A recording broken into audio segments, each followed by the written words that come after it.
Friends, ముందుగా ఇంత ఓపిక్గా ఇంత సేపు ఉన్నారంటే ఒక సమోసా మీద చాలా మెచ్చుకోవాలి. సో అందుకని ఎందుకు అంటే ఈ సమోసాలు 1000 కాదు 1,00,000 తిన్నా మన స్వేచ్ఛకు సమానం కాదు అది. అందువల్ల ఇక్కడ ఇప్పుడు నేను ఇంతకుముందు పృథ్వీతో కూడా అన్నాను, ఇక్కడ చాలామంది చాలా విషయాలు మాట్లాడారు. బహుశా అన్ని విషయాలతో అందరూ ఏకీభవించారు. కానీ నాగరిక ప్రజాస్వామిక సమాజానికి ఉండాల్సిన లక్షణం ఏంటంటే ఏ అభిప్రాయాలు ఉన్న వాళ్ళైనా ఒక వేదిక మీద ఉండి మాట్లాడగలగాలి. అది నాగరిక సమాజానికి ఉండాల్సిన లక్షణం. సో ఇక్కడ ఉన్న వాళ్ళందరికీ ఒకటే కన్సర్న్ ఏంటంటే స్వేచ్ఛను హరించకూడదు. ఇక్కడ మాత్రం డిఫరెన్స్ ఏం లేదు కదా ఎవరికి. భావ ప్రజ్ఞా స్వేచ్ఛను హరించకూడదు. భారత రాజ్యాంగం కల్పించిన ఆర్టికల్ 19(1)(a)లో కల్పించిన భావ ప్రజ్ఞా స్వేచ్ఛను హరించకూడదు. హరిస్తే ఏం చేస్తారు? కేసులు పెడతారు. నేను అన్నాను అరెస్ట్ చేస్తారని భయమా సార్ అన్న.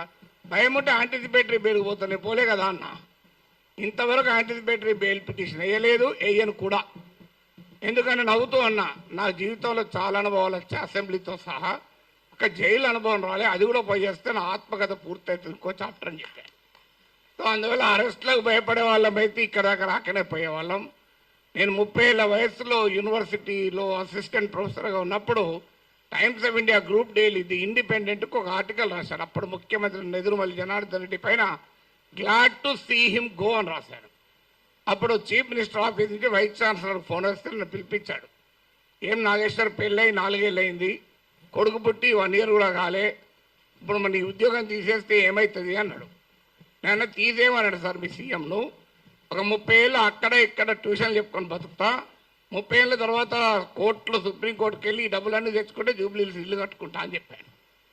ఎందుకంటే నాకు అదొకటే మార్గం కనబడుతున్నా సార్, లేకపోతే లేదని చెప్పిన. అంటే అందువల్ల 30 ఏళ్ళ వయసులోనే భయపడలే, 62 ఏళ్ళ వయసులో భయపడతామా?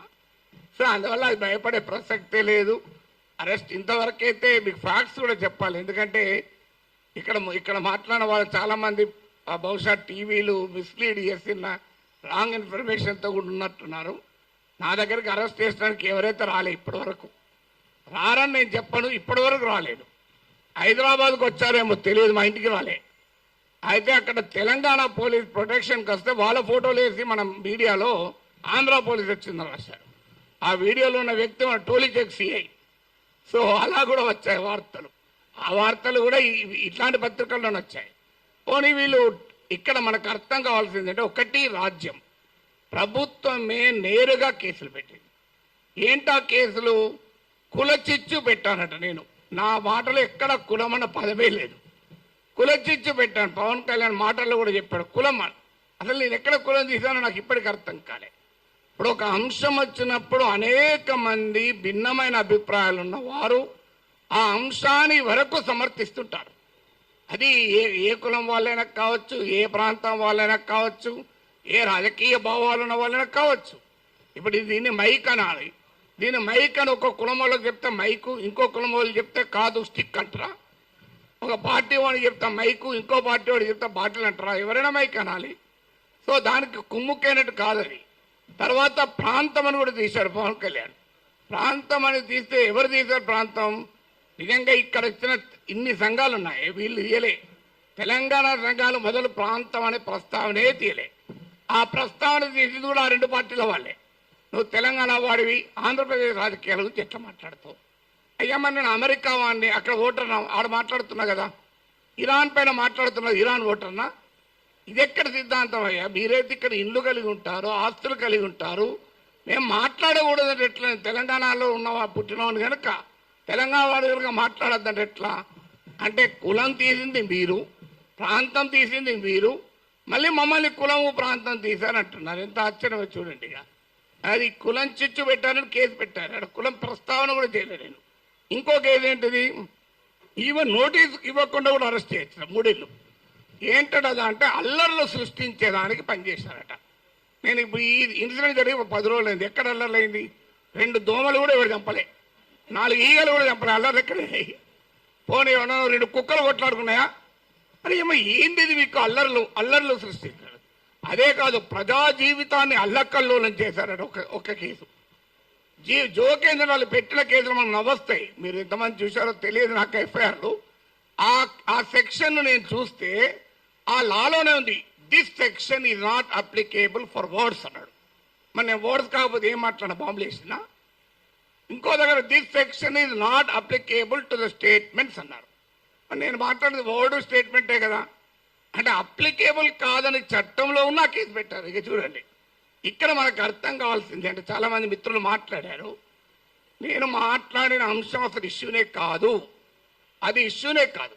నన్ను కులం అన్నారు. ఇప్పుడు ఇంతకుముందు విమలక్క గారు చెప్పారు, నేను ఏ కులంలో పుట్టాలనే హక్కు నాకుంటే, అది అవకాశం నాకుంటే అది నేను డిసైడ్ చేసుకుంటాను.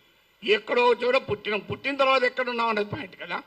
చిన్నప్పటి నుంచి అణగారిన కులాల కొరకే పనిచేసాను తప్ప అణగారిన జాతుల కొరకు వర్గాల కొరకే మాట్లాడాను. ఇక్కడ కాదు, ప్రపంచంలో ఎక్కడ అణచివేతుంటే అక్కడ మాట్లాడాం. ఇక్కడ కాదు, ఏ వెనుజులాలో నా కులం ఉందా, నా ప్రాంతం ఉందా, వెనుజులాలో అణచివేత గురించి, క్యూబాలో అణచివేత గురించి మాట్లాడాం, కొలంబియాలో మాట్లాడాం. అక్కడ ఎవరి కులాలు ఉన్నాయి, ఎవరు ఏమున్నాయో మాకు. సో ఎక్కడ అణచివేతుంటే అక్కడ మాట్లాడతాం. సో అందువల్ల ఇక్కడ అసలు విషయం ఏంటి అంటే, ఇంతకుముందు చెప్పారు మన మిత్రుడు రఘు చెప్పాడు, అసలు విషయం ఈ ఇష్యూనే కాదు.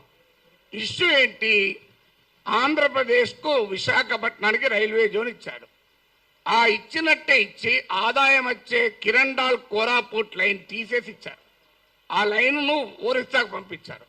ఆంధ్రప్రదేశ్లో ఒక్క రాజకీయ పార్టీ అడగదు.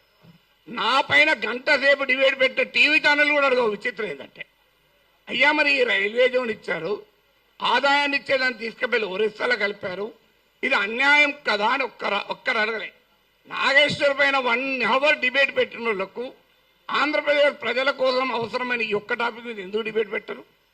ఆన్సర్ లేదు. ఇక మీకు మచిలీపట్నం పామర్రు ప్రాంతంలో మీకు విలువైనటువంటి ఆయిల్ అండ్ గ్యాస్ నిక్షేపాల్ని ఓఎన్జీసీ కనుగొంటే అత్యంత చరిత్ర జరిగిన దుర్మార్గ చరిత్ర గల వేదాంతకి ఇచ్చేశారు. తూత్కుడిలో ప్రజల్ని చంపినటువంటి వేదాంతకి ఇచ్చారు. ఇది ఆంధ్రప్రదేశ్లో ఏ ప్రధాన పార్టీలు రెండూ అడగలే. ఇక్కడ నా మీద డిబేట్ పెట్టిన టీవీ వాళ్ళు అడగలే. విచిత్రం ఏంటంటే, కానీ నేను అడిగాను, అది కోపం ఏంటంటే ఇలాంటి ఉదాహరణ 100 చెప్పగలుగుతాను. అందువల్ల పబ్లిక్గా క్వశ్చన్ చేయకూడదు.